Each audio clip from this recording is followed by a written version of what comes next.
Hey everybody, it's Rob from Flailthroughs. This is Gundam Battle Operation 2, and this is a request from Gutter, who wanted me to put the Nero trainer in the colors of the Strike Rouge. So that's what we've got, and also use it in space and try and use the quick turn. So that's our marching orders, and I'm going to do my best on that.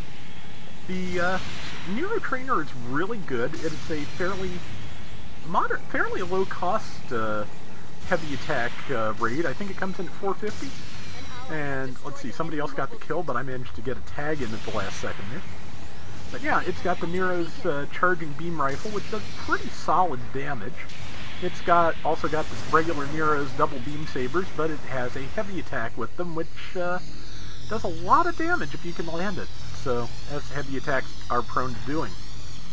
And so, let's see, somebody's saying take the supports, and I'm happy to, I just have to find them. That is not a support, that is a GO5. That might be a support, I'll have to get closer and find out. I wish it were not just the Isaacs sometimes, it had a marking ability. Like, sometimes finding the supports is tricky, because for one thing, there's G-Line Standard just murdering me. So, it also has the regular Nero's Sturmfaust and Flash Grenade, I believe. So, yeah, there's the Flash. And it's time to get closer if I can. I've got the Sturmfaust out. Well, technically it's a club.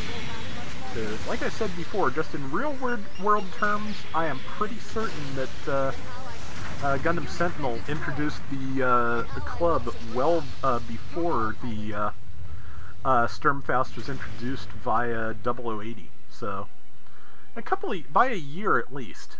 So, let's see, good to see one of our teammates is going after a point, because the enemy team managed to just catch all of them, which is not good. We've got somebody who's, let's see, sending out a lot of comments, as frequently happens. And, yeah, trying to direct the team, and good luck herding those cats. That's what it comes down to. That is a raid. That is the Psyche Muzaku, if I can get a hold of it. I've got a power attack with its name on it, but yep, and there is the turn, which at least lets me reposition myself quickly, but I was not able yet to land the attack. I think if you release the attack button during the quick turn, it will eat the input and not let you heavy attack. I think I had that happen to me. It may have happened to me right then, in fact. I'm not sure. But, no, because I was still charging afterwards. But, yeah, I just didn't time it right. Didn't have a good angle. And, let's see, now we're only about 600 points down, which, to be honest, for this kind of fight, after a full team wipe, not terrible. And I'm going to come back in. I'm trying to figure out where. I think just sticking with the team is going to be best. And, yeah. There was a Gelgood cannon. I have finally found the support. And I'm not going for it, apparently. I'm going after a Zuda F instead. That's smart. But I did use my turn. I may even use it effectively at some point. No promises, but there's a nice quick kill with the heavy attack. And see, there is, okay, they may have two supports, because, yeah, that is a G-Line, I think it's a full custom, and it's dead.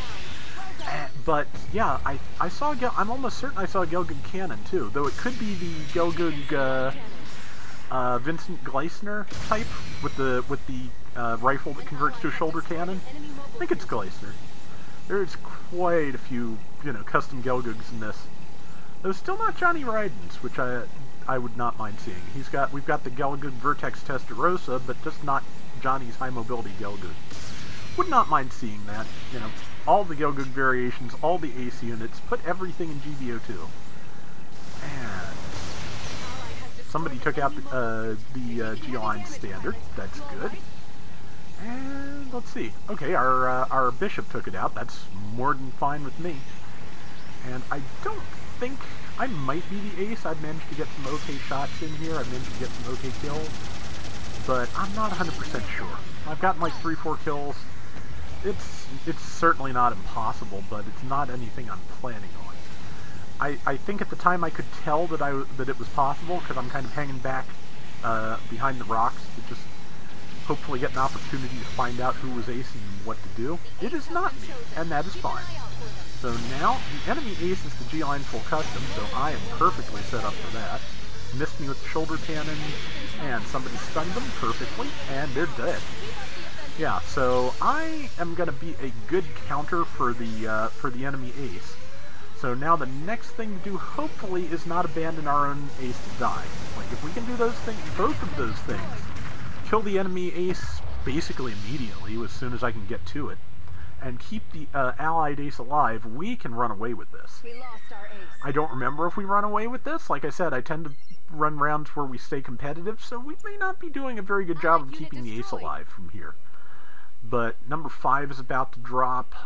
Number 1 is about to drop, so at this point it's just waiting to see where the rest of the team comes back and spawns in, because I really don't need to be coming in on my own.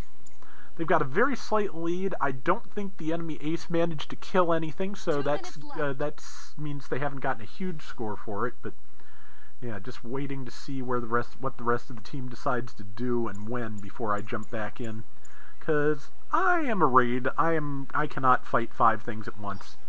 If I'm careful and lucky, maybe 2, maybe at most stay alive for a minute or so against 3. But yeah, 4 or 5 right out. To be honest, for more than just a few seconds, 3 is right out, so it's not great either sometimes. You get the picture. You know, don't try and take on too much as the raid. That's pretty much it.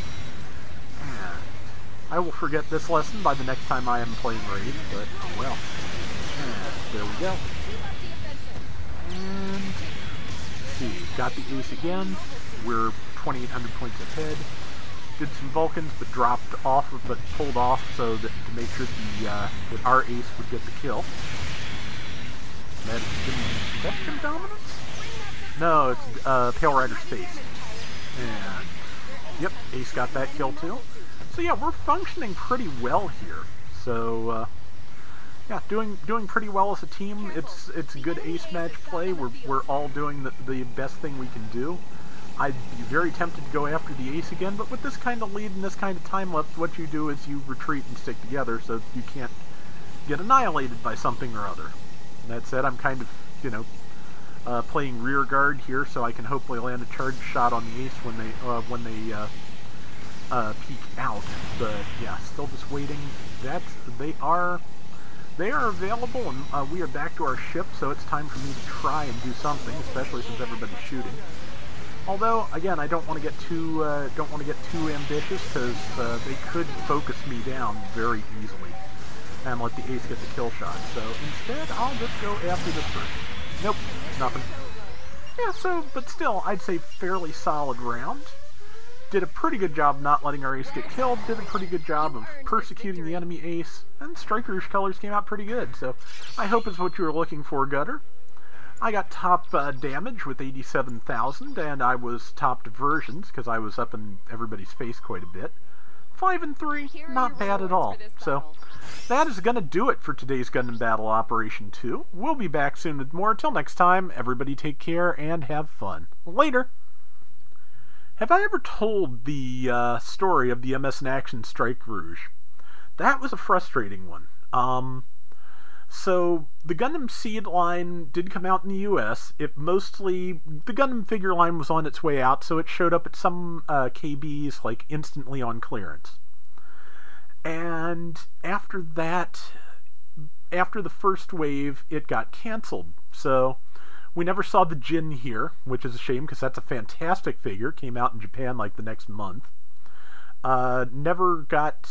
We got the Launcher Strike and the Ale Strike, but we never got the Sword Strike in North America. So they finally released the Sword Striker as part of the Japanese line with the MS in Action Strike Rouge, where basically they had the Ale Strike as the main strike release, and then they had the Strike Rouge with the other 2 striker packs. So you could get a duplicate of the Launcher Striker, except the US version fired missiles and this one didn't. So minor difference, not really important. But yeah, it was the only way in either line to get the Sword Striker. So it was really hard to get for a while, because everybody who'd been collecting the North American line needed their Sword Striker, and that was the only way to get it. So eventually, I think it was Hong Kong was where most of them showed up, and I think I got one as a Christmas gift from my friend XV one year. But yeah, it was incredibly difficult to find, and then when they re-released the Strike Rouge in Gundam Seed Destiny, they released it as it appeared in the show, which of course was with the Ale Striker. So there's two versions of the Strike Rouge, and a couple of Strike releases, and all these other things, and across the world, there was basically one way to get the Sword Striker out of all of that.